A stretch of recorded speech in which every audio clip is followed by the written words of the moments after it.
Hello and welcome to the next episode. And no, that's not Dr. Dre or smoke weed every day, but it is the entertainment sector we are debating today. The first major commercial full-scale theme park based on intellectual property was obviously Disneyland. And no, that doesn't mean drink gin and juice, as today we explore what entertainment we could be missing. For example, why has Nintendo World not expanded into having a Zelda World? I mean, we have Peppa Pig World inside Polton's, a mini theme park inside another theme park.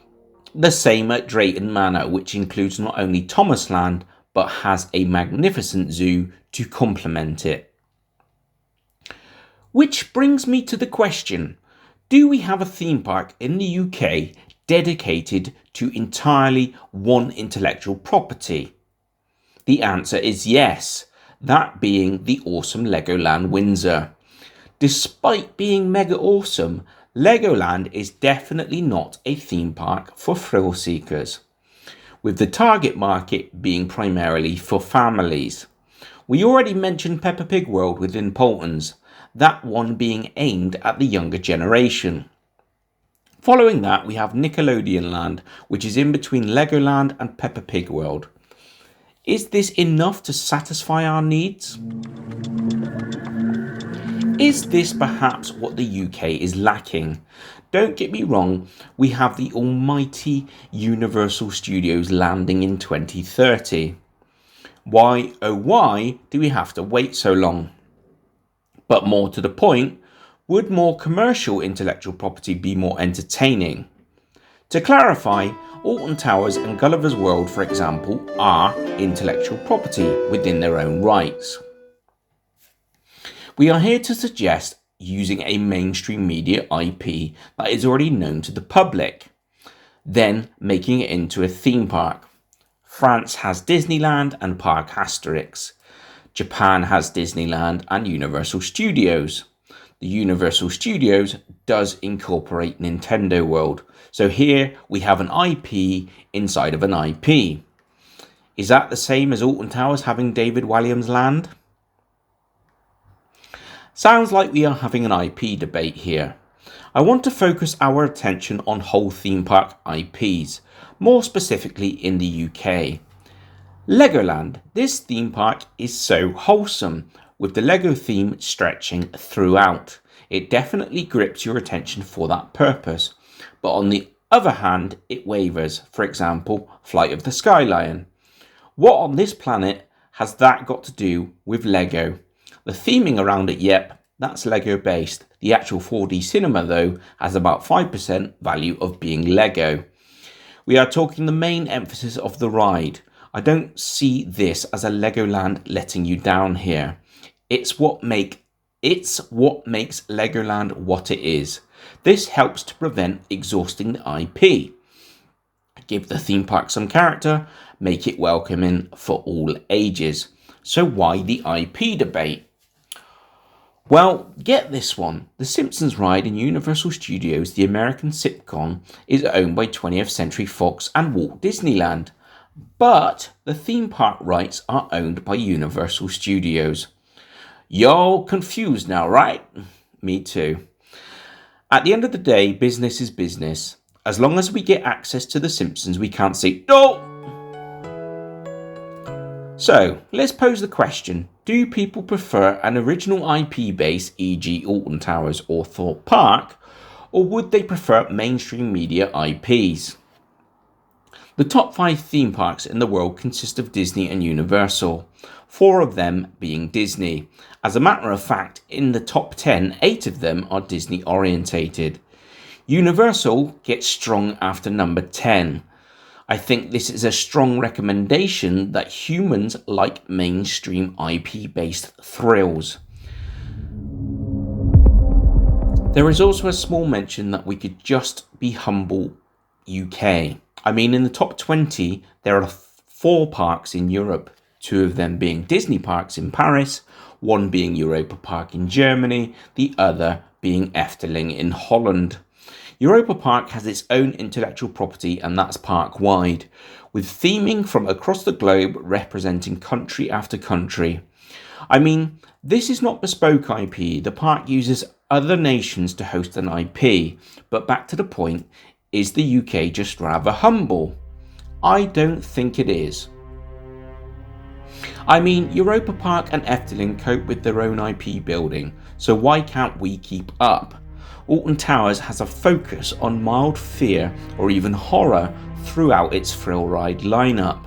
You could almost say that for Thorpe Park, but the Hyperia IP is more about conquering fear and a passion for roller coaster flight. Why doesn't it make the top 20?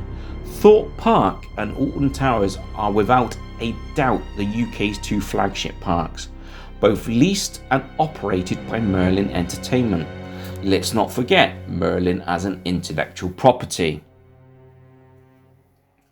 Again, back to the point, what are we missing here in the UK? I don't think Merlin have done a bad thing here, using fear as a focus of intellectual property. It seems to be an attraction puller, catering for those that enjoy that vibe. Although in order to compete with the world's biggest parks, we need a park that has non-fear orientated theming in order to be up there with the big guns. I made a comment previously about why Nintendo Land didn't have a Zelda spin-off, but maybe that's because Zelda is a very niche audience. Disney and Universal have a very big spectrum of entertainment. Nowadays we have Disney Plus, which reaches far beyond the cartoon spectrum of the original Disney. Universal has some stretch too, with classics like E.T., Jurassic Park, and also the Minions franchise. In 5 years' time, we are going to have that IP chain right here in the UK. Our first top 20 competitor, but let's work on the theory that we deserve more, because we are British. Well, we are British after all, lol. Despite my pompous jokes, I do think we can debate IPs that we could be missing. What we have already established is that frontrunners tend to use big holding IPs, with sub-franchises filling them with characters, i.e. Disneyland. So what IPs could fill that purpose and not be universal? Well, first we must think what's big in the UK and also known throughout the theme park world. My first instinct is Pokemon. I really think Pokemon could be a massive hit. Played by gamers all over the world, this IP has existed since 1996. It has grown from being a TV series into a game that is on mobiles and gaming consoles across the world. Let's not forget the Pokemon trading game. I'm 100% sure this IP would be a crowd puller from all corners of the globe. But I do think this would very much so be more of a family park, not catering very heavily on extreme thrill rides, which is what all us adults want, right? And the answer to that is yes, we do. Which means we need to jump into the DeLorean, bring our minds back to the future, metaphorically speaking. Not being funny, but an IP in the UK across the globe is alcohol. But I don't think mixing roller coasters and alcohol would be too healthy. That trip in the DeLorean hasn't helped much. Who thinks that Tomb Raider could hold its own as a theme park IP? Invented in the UK and played on consoles all over the world, could Lara Croft be the source of a theme park dedicated to tomb raiding? The image of Lara Croft would easily be exhausted, but the storyline of tomb raiding has huge potential. Does anyone know that Roald Dahl wrote the original Gremlin storyline? One of our not so favourite Christmas movies? Could Roald Dahl be the basis of a theme park? I think he could, but would anyone invest knowing that the IP is easily exhaustible? So far, we have discussed mainstream entertainment IPs on the basis that these are typically more successful. Efteling in the Netherlands is based on fairy tales, myths and folklore. What potential does the UK have to base a theme park on nostalgia of the UK? Could we make fun of Victorian swimsuits, dress up like Biggles, and get on a Vekoma boomerang? Again, British nostalgia is easily exhaustible. Would potential investors like Merlin be interested? Merlin is way too big to be looking at IPs that have limited development.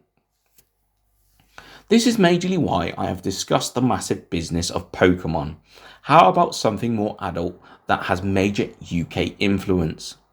A Grand Theft Auto theme park. Wouldn't that just be insane? I could see the place being crazy in many tangents, but the focus of doing drive-bys and going to strip clubs could just be a bit too misleading. So folks, time for you to put your thinking caps on. I've opened up my thoughts, time for you to put some comments underneath the video. That's all folks, see you soon.